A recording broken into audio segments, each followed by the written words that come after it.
ईश्वर की कृपा से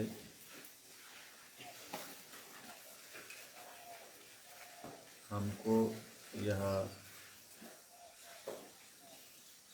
अनमोल मनुष्य का देह प्राप्त हुआ है।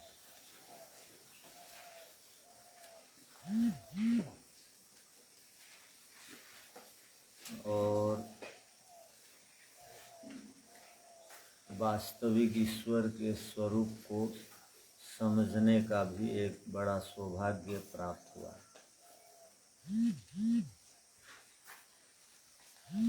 हम जिस ग्रंथ का अभी अध्ययन कर रहे हैं, आर्याभिविनय ग्रंथ,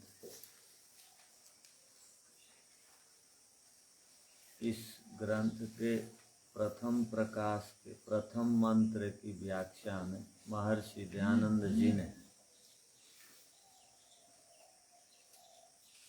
जिनका हम कल निर्वाण दिवस मनाए, उन्होंने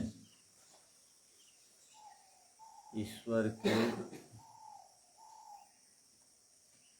अनेक गुणों से संबंधित संबोधनों को वहाँ प्रदान किया है हम सबके हित के लिए।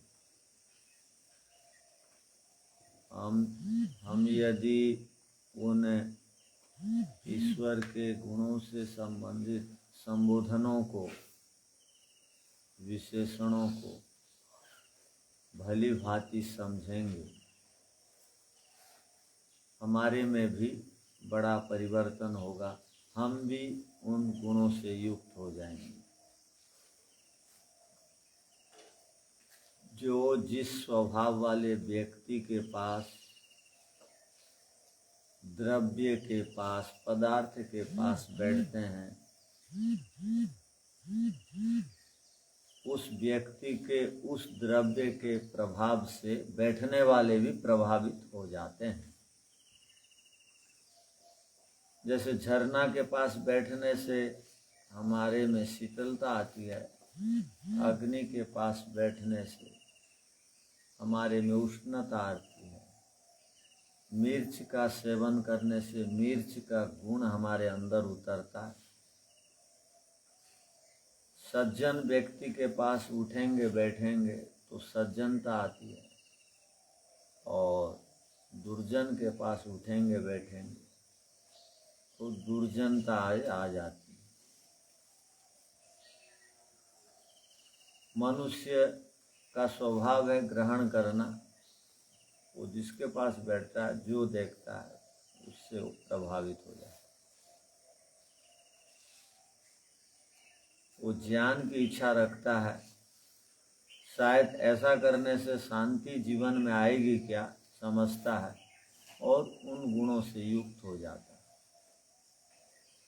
हम अब क्रम प्राप्त ईश्वर के इस विशेष गुण से परिचित होंगे। हम कृष्ण पट्ट में लिख लेते हैं समझने के लिए, हे निरंजन। आज अमावस्या है, कल भी अमावस्या थी। 15 दिन में एक बार अमावस्या आती है और एक बार पूर्णिमा आती है। तो पूर्णिमा को भी निरंजन शब्द से कहा जाता है। पूर्णिमा निरंजन है।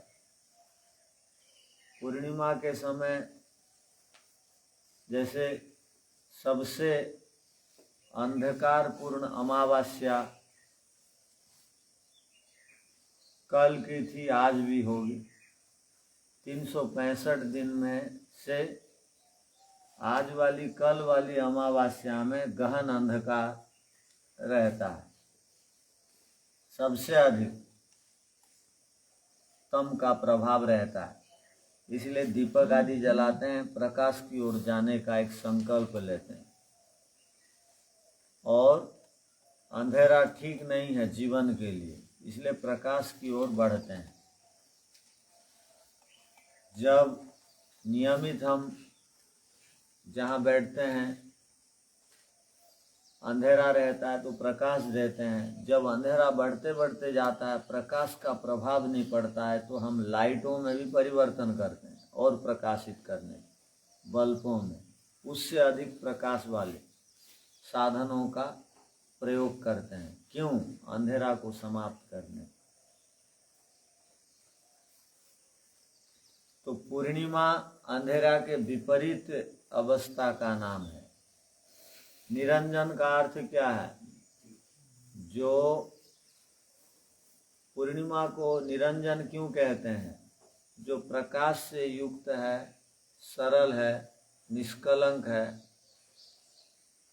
विद्या है, ज्ञान है, इसलिए निरंजन का प्रयोग जो भी निष्कलंक होता है उसके साथ किया जाता है। जो भी अविद्या से प्रभावित नहीं होता है उसके साथ निरंजन शब्द का प्रयोग किया जाता है।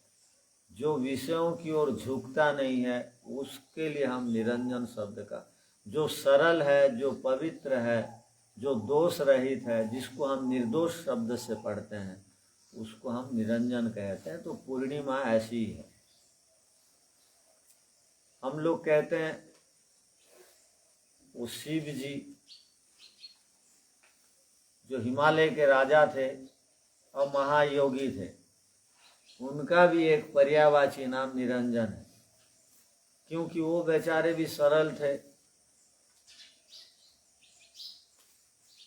वो दोषों से लोगों को बचाते थे, इसलिए विष पीते हैं, अमृत देते हैं बदले में, उनको कहा जाता है। हर समय जो कल्याण करते हैं वो शिव का नाम भी निरंजन है।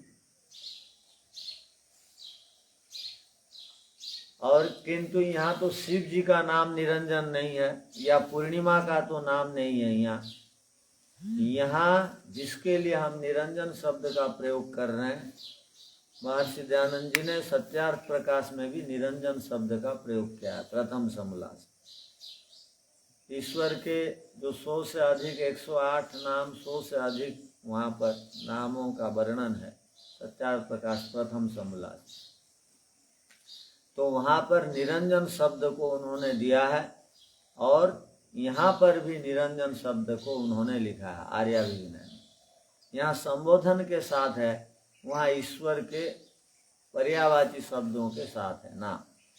हे निरंजन, यहाँ हम पढ़ रहे हैं।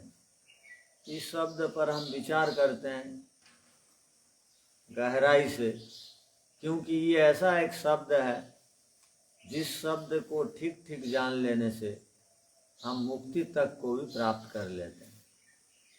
हम लोग श्वेताश्वतर उपनिषद में पढ़ते हैं कि जो मुक्ति की इच्छा रखने वाले साधक हैं, वहाँ एक शब्द आया है, बड़ा महत्वपूर्ण शब्द है। वहाँ आया मुमुक्षुर्वै शरणम अहम प्रपद्ये। जो मुक्ति की इच्छा रखते हैं उनको मुमुक्षु कहा जाता है। जो जानने की इच्छा रखते हैं उनको जिज्ञासु कहते हैं, और जो मन को मारते हैं, धैर्य धारण करते हैं, वो मनीषी हैं। और जो विचार करने की क्षमता बढ़ाना चाहते हैं वो मीमांसक हैं। वैसे ही मुमुक्षुर्वै शरणम अहम प्रपद्ये, मैं मुक्ति की इच्छा रखने वाला एक साधक कह रहा है, मैं मुक्ति की इच्छा रखता हूँ और मैं किसकी शरण में जाना चाहता हूँ। प्रपद्य माने प्राप्त करना, शरणम अहम माने मैं।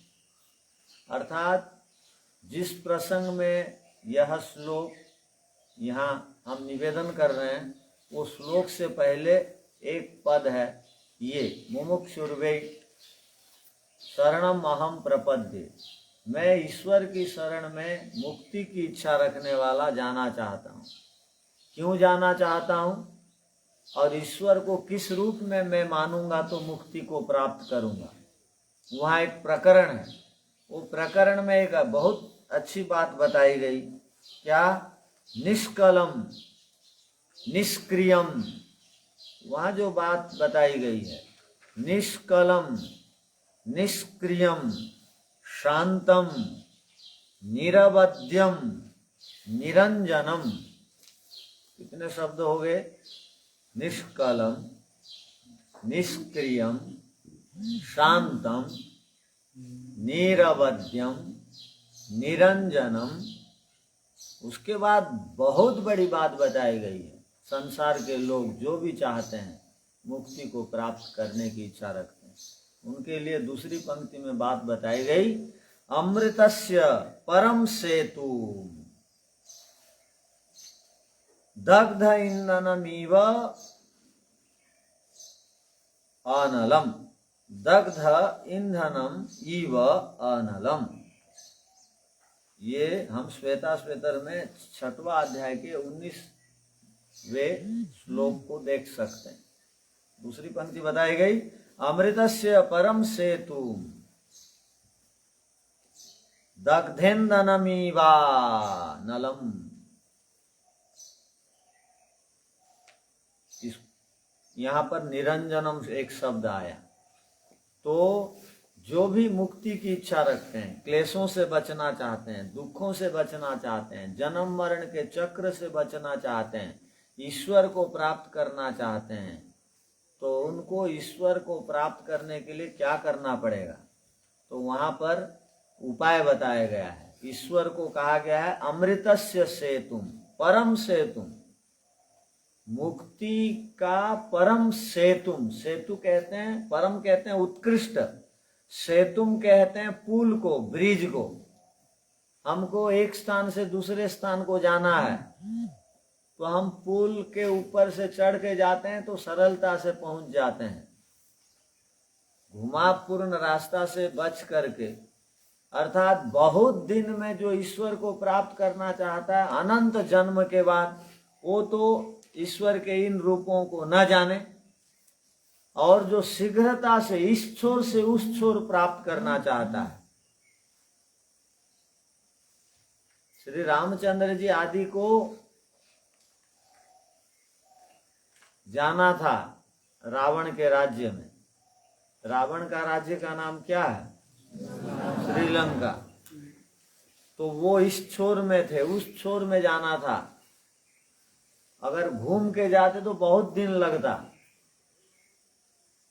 तो जल्दी जाने के लिए सारी व्यवस्था को भली भांति करने के लिए एक पुल बनाना पड़ा, सेतु। शीघ्रता से इस छोर से उस छोर सारे सैनिक पहुंच गए और रावण के राज्य को कब्जे में ले आए, नियंत्रण में ले आए। तो ईश्वर सेतु है, माध्यम है मुक्ति प्राप्ति के। जैसे पुल इस छोर से उस छोर जाने का माध्यम है, वैसे ही ईश्वर माध्यम है मुक्ति के। किंतु किस रूप में ईश्वर को मानेंगे तो वो ईश्वर माध्यम बनते हैं।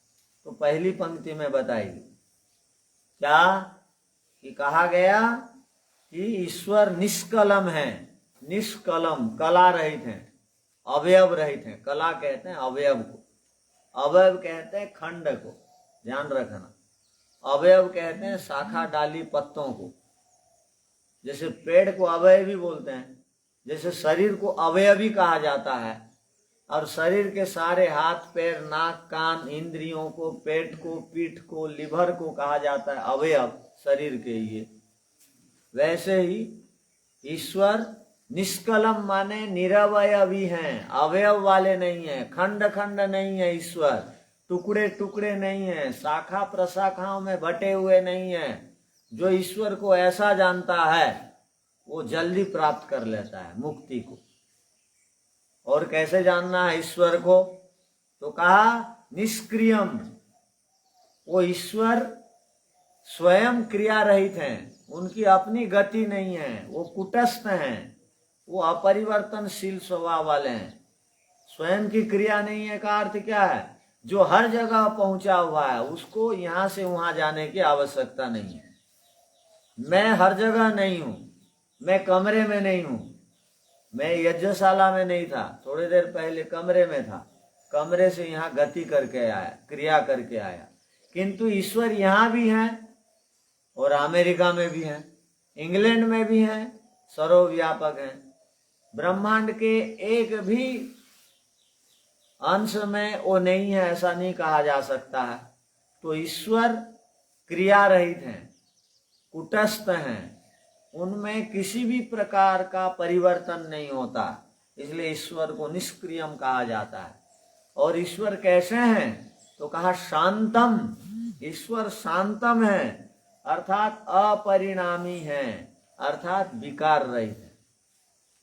शांतम परिणाम रहित है, परिवर्तन रहित है ईश्वर। शांतम निरवध्यम, निरवध्यम अर्थात अविद्या आदि से भी रहित है। निरवध्यम अविद्या अज्ञान कलंक आदि से रहित है। निरंजनम, और ईश्वर को निरंजन कहा गया।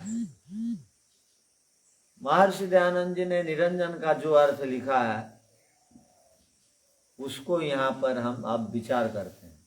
ईश्वर को निरंजनम कहा गया।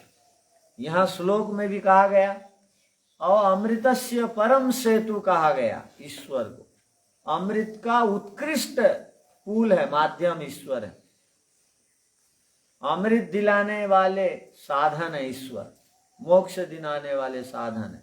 और ईश्वर कैसे हैं तो कहा दग्ध ईंधनम इव अनलम, जैसे आग जलने से धुआं रहित आग जो है, धुआं रहित आग को कहा जाता है शुद्ध अग्नि, वहां कोई गंदगी नहीं रहती वो आग के पास। वैसे ईश्वर निर्धूम अग्नि के समान है, धूम रहित अग्नि है, सर्वदा प्रकाशशील है, सर्वदा ऊपर उठने वाले हैं। अग्नि का स्वभाव है नीचे की ओर नहीं जाना, यह अग्नि का अपना गुण है। धुआं नीचे की ओर से ऊपर की ओर जाते रहता, दूसरों को रुलाते रहता और वातावरण को खराब भी करता है धुआं। किंतु ईश्वर ऐसे नहीं है, निर्धूम है ईश्वर, निर्धूम अग्नि के समान है ईश्वर। इसलिए यहां एक शब्द आया दग्धेन, दग्धेनम इव अनलम।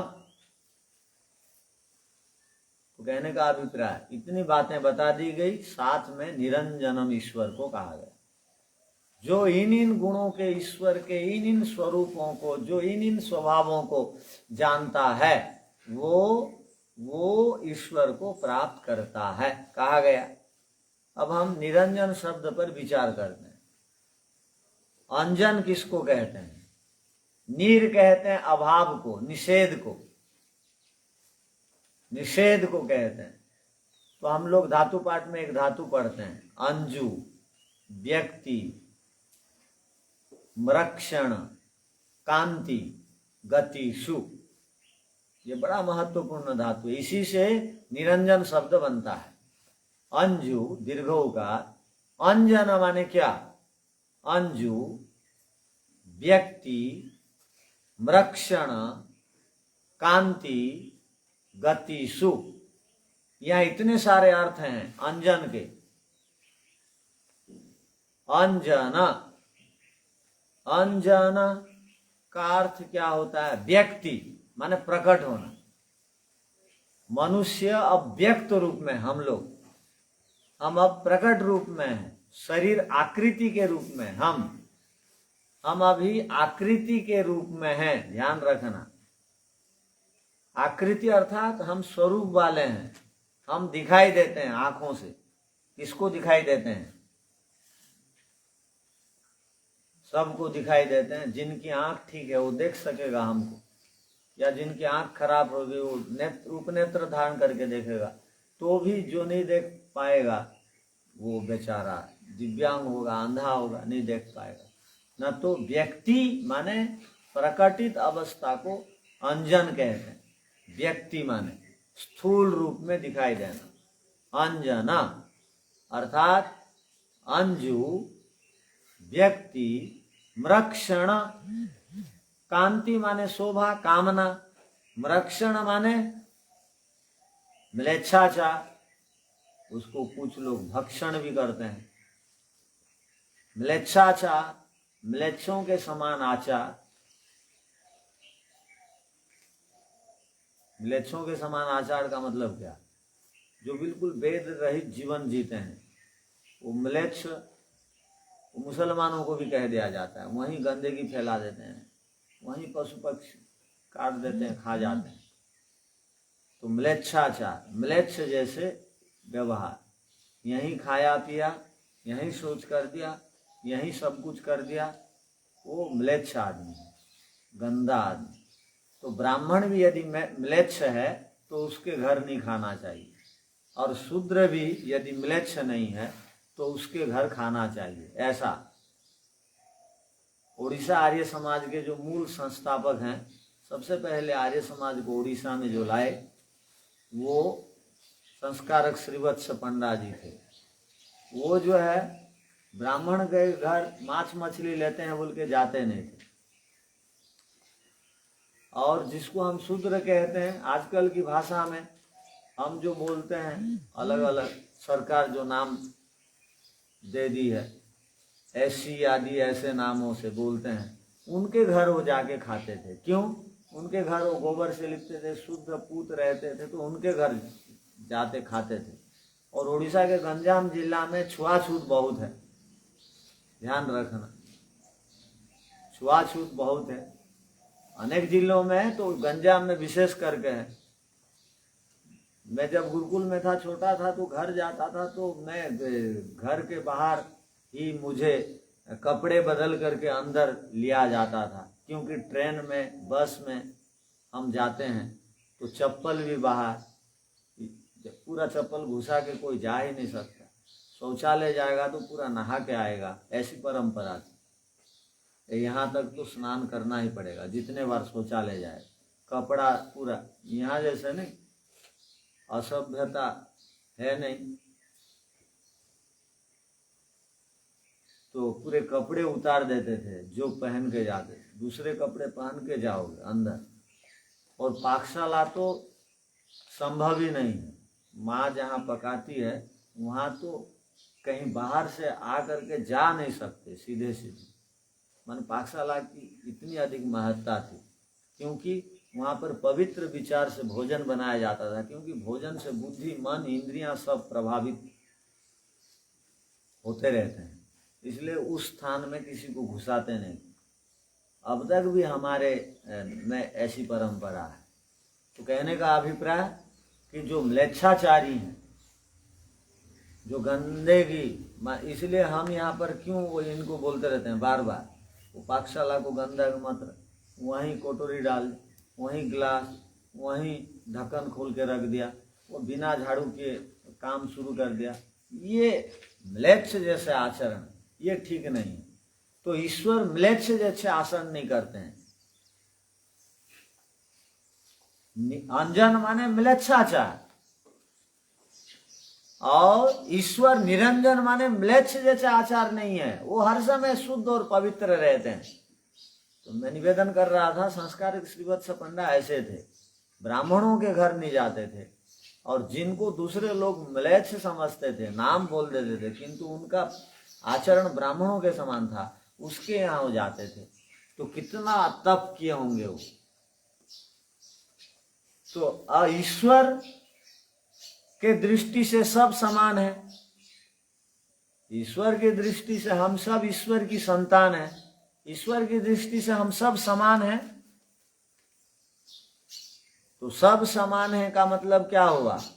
हमारे अंदर जैसी अविद्या हटी, ईश्वर हमारे अंदर प्रकट हो गए, क्योंकि ईश्वर निरंजन है। जो जैसा आदमी रहेगा वो उस जैसे संस्कारों से युक्त आदमी को चाहेगा। ध्यान रखना, हमको कभी भी दोष युक्त आदमी पसंद नहीं है, ना यहाँ ना बाहर। जो गड़बड़ करते हैं, आलसी हैं, प्रमादी हैं, सक्रिय नहीं है, निष्क्रिय हैं, ईश्वर तो ऐसे लोगों को चाहते नहीं।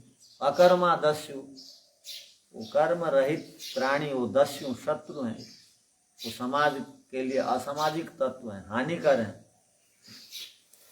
तो वैसे आदमी को ईश्वर पसंद नहीं। तो ईश्वर म्लेच्छाचारी को पसंद नहीं करते हैं, जो गंदगी में रहता है। क्योंकि बाहर से जो गंदा रहता है उसका अंदर में जरूर गंदा रहेगा, गंदगी होगी, ध्यान रखना। इसलिए हम योग दर्शन में पढ़ते हैं शौचम। शौचम का अर्थ क्या है? बाह्य पवित्रता के बाद आभ्यंतर पवित्रता होती है, ध्यान रखना। बाहर से उसका पोशाक, उसका चाल ढाल, उसका उठना बैठना और बोलना यदि अपवित्र है, वो अंदर से कभी भी शुद्ध नहीं होगा। इसलिए कहा जाता है बाहर से पहले शुद्ध बनो।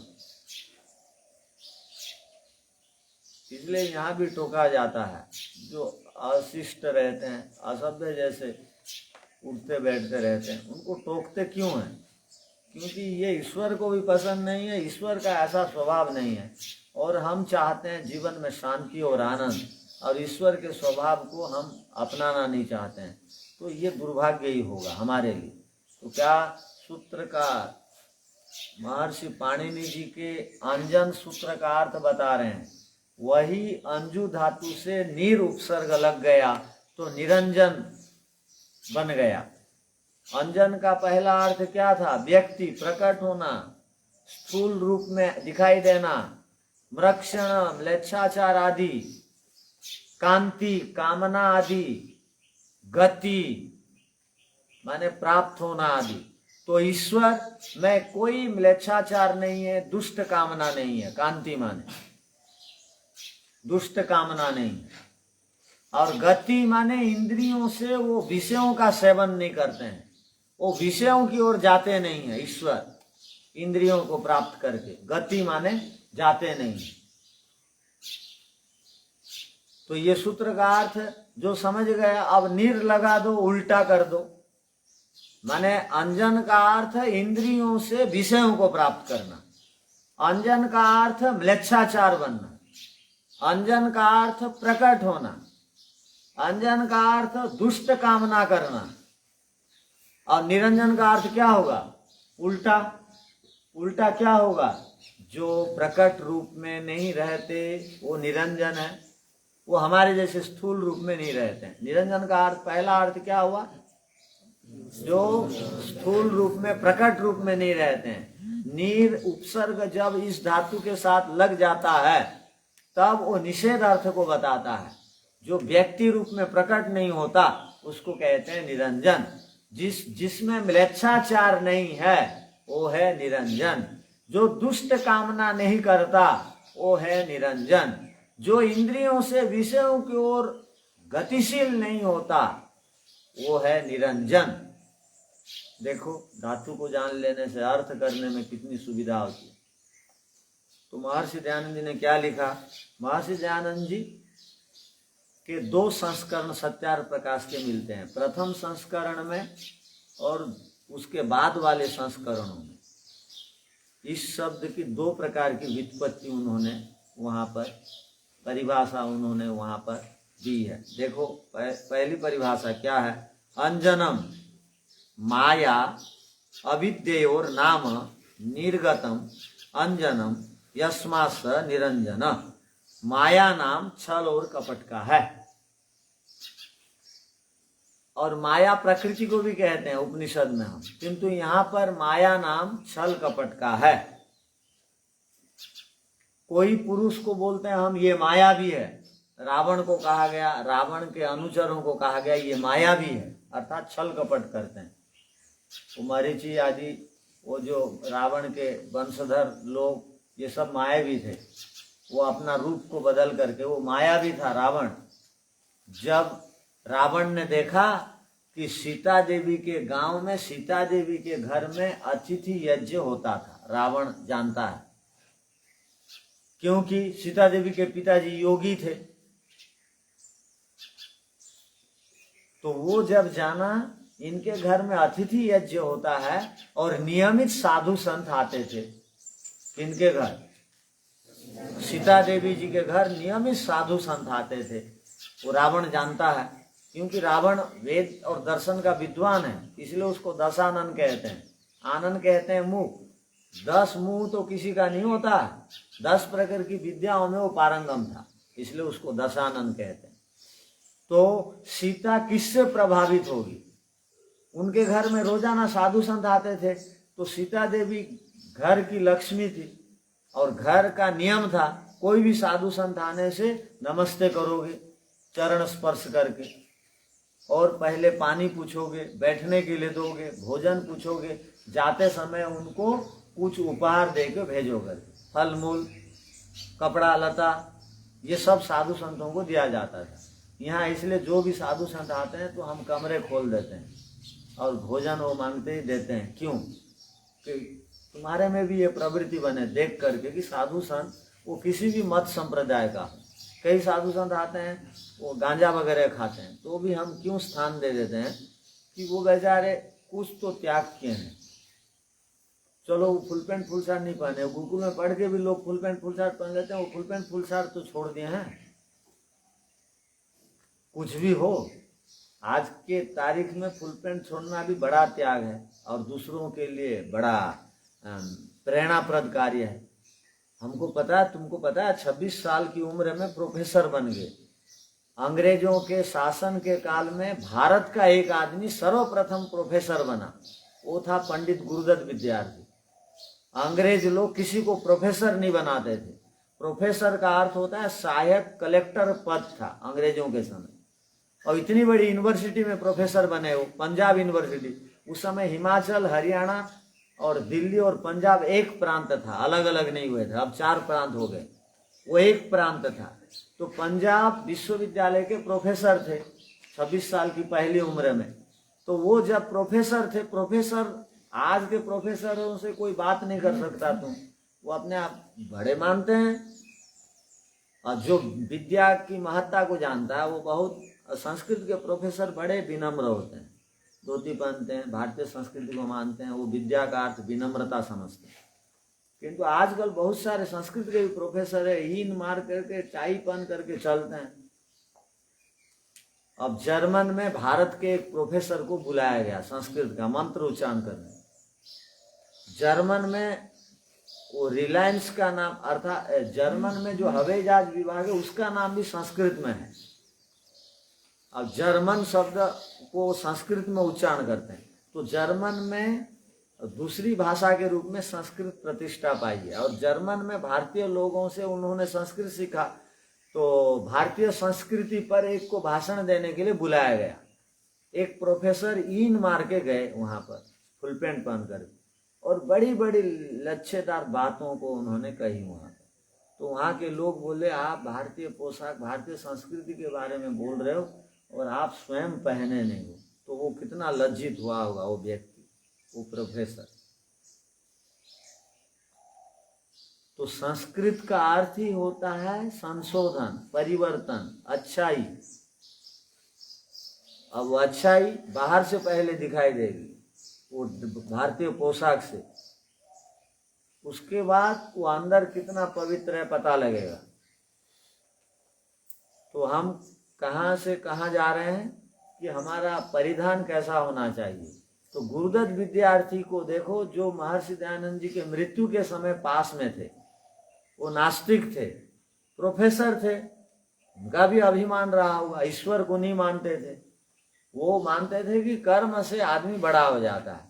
किंतु जब महर्षि दयानंद जी के कल की घटना को उन्होंने देखी 142 साल पहले, उनका जो देहांत हुआ, निर्वाण हो रहा था, वो देखे तो शरीर भर में घाव हो गया है, इतनी अधिक परेशानी है, मुंह में प्रसन्नता है और ईश्वर का नाम खुशी खुशी से ले रहे हैं। किसी को थोड़ी भी समस्या होगी वो संध्या में नहीं आते, हो करते रहते हैं। और महर्षि दयानंद जी 1 महीने से परेशान है, अब अंतिम तक गायत्री मंत्र बोल करके जा रहे हैं शरीर त्याग करके। तो ये दृश्य को जब पंडित गुरुदत्त बहुत मेधावी थे, वो देख लेते हैं, वो देख करके वो नास्तिकता उनकी चली गई। ईश्वर नामक की कोई चीज है न, तो इस आदमी में इतनी समस्या, इतने कष्ट आने पर भी इसके मुख में प्रसन्नता क्यों है। वो आदमी बदल गया, और वो बदल गया तो दुनिया का बहुत बड़ा भला हो गया। क्या हुआ, वो एक आदमी ने प्रयत्न करके अंग्रेजी भाषा में हमारे साहित्यों को उन्होंने लिखा और प्रचार प्रसार के लिए डीएवी की कल्पना उनकी है, पंडित गुरुदत्त विद्यार्थी की। उनको पूरे करने में बहुत सारे लोग सहायक बने, महात्मा हंसराज जी आदि उस समय के आर्य नेतागण सहायक बने, किंतु इनकी कल्पना थी। डीएवी नाम अंग्रेजी में इन्होंने इसलिए लिखा कि आंग्लो वैदिक का अर्थ क्या होता है, दयानंद आंग्लो वैदिक का अर्थ क्या होता है कि आंग्ल माने अंग्रेजी में, वैदिक माने वेद से संबंधित शास्त्रों को लिखेंगे और बच्चों को पढ़ाएंगे। अंग्रेजी पढ़ाएंगे की बात नहीं थी, टाई पहनाएंगे की बात नहीं थी, अंग्रेजी भाषा के माध्यम से वेद आदि को अनुवाद करके पढ़ाएंगे, इसलिए डीएवी की कल्पना हुई। और वो जब उपदेश देते थे तो उस समय की स्त्रियां अपने अलंकारों को फेंक देती थी, डीएवी बनाएगा ये नवयुवक विद्वान, तो इसको सहायता मिलनी चाहिए। तो बहुत अधिक तप किए, 26 साल की उम्र में वो उनकी मृत्यु हो गई। किंतु उससे पहले वो जब प्रोफेसर थे तो आर्य समाज के 5 नियम को आगे टांग देते थे कपड़े में लिखवा करके, और आर्य समाज के 5 नियमों को पीछे टांग के चलते थे पढ़ाने जब जाते थे। किंतु विद्यालय में जाते, विद्यालय का पोशाक अलग है, तो रोड में जाते हुए पहन के जाते थे, विद्यालय में पोशाक बदल देते थे, वहाँ का ड्रेस। जैसे यहाँ के अध्यापक वो फुल पैंट आदि पहन के आते हैं, किंतु जब यहाँ घुसते हैं तो क्या पहनते हैं, वो यहाँ के पोशाक पहनते हैं, यहाँ का जो ड्रेस कोड है। किंतु विद्यार्थियों का ऐसा नहीं होना चाहिए, वो तो बाहर के हैं, पाश्चात्य लोग हैं, वो बदलते रहेंगे, हमको नहीं बदलना चाहिए कभी। तो वो आर्य समाज के 5 नियम आगे, आर्य समाज के 5 नियम पीछे टांग करके चलते थे। तो उनको उनके घर वाले बोलते थे, आपको कोई पागल बोलेगा, कौन बोलेगा आपको प्रोफेसर? तो वो क्या बोलते थे पता, अरे मैं रास्ते में चलते हुए यदि आर्य समाज के नियम को कोई पढ़ लेगा तो वो भी, उसके ज्ञान नेत्र खुल जाएंगे, उसका भी उद्धार हो जाएगा। इसलिए आते जाते भी कोई पढ़ लेगा। और पागलों के ऊपर सबका नजर रहता है, सब फुल पैंट पहन के जा रहे हैं तो कोई नहीं देखेगा। एक आदमी यदि बोरा पहन के जा रहा है तो देखेंगे कि नहीं, इसलिए तुम गंदा रहता है ना, सब देखेंगे। बोरा पहन ले और खदगड्ढा का सब मैल जड़ी आदि को पहन के एक आदमी जा रहा है, देखेगा नहीं? हाँ देखेगा। तो सब फुल पैंट पहनने वालों को कोई नहीं देखता है। हम भी जब यात्रा में जाते हैं बस ट्रेनों में ना, मैं शुरू से देख रहा हूं अब तक, तो हम ऐसे ही रहते हैं हर समय 365 दिन। तो हमको बस में चढ़ते, ट्रेन में चढ़ते, सबकी आंखें हमारी ओर आ जाती है, ये कौन अलग प्रकार के आदमी आगे हुए। और खड़े भी रहेंगे तो वो शालीनता से, अब भी संस्कृति बची हुई है, आइए आइए महाराज, आइए आइए, बैठिए बैठिए। कौन किस नाम से बोलेगा, कोई बाबा बोल देगा, जानते नहीं बाहर के लोग, बैठो बैठो बोल दें। किंतु ये पोशाक का सम्मान है। तो गुरुदत्त विद्यार्थी को देखो, आज भी ऑक्सफोर्ड यूनिवर्सिटी में उनकी पुस्तकें पढ़ते हैं वहाँ के रिसर्च स्कॉलर लोग। तो वो विद्यार्थी, वो अपने आप को विद्यार्थी मानते थे, क्योंकि विद्या के लिए वो जीवन भर यत्न किए, अर्थ माने के लिए, विद्या के लिए लगे रहे, इसलिए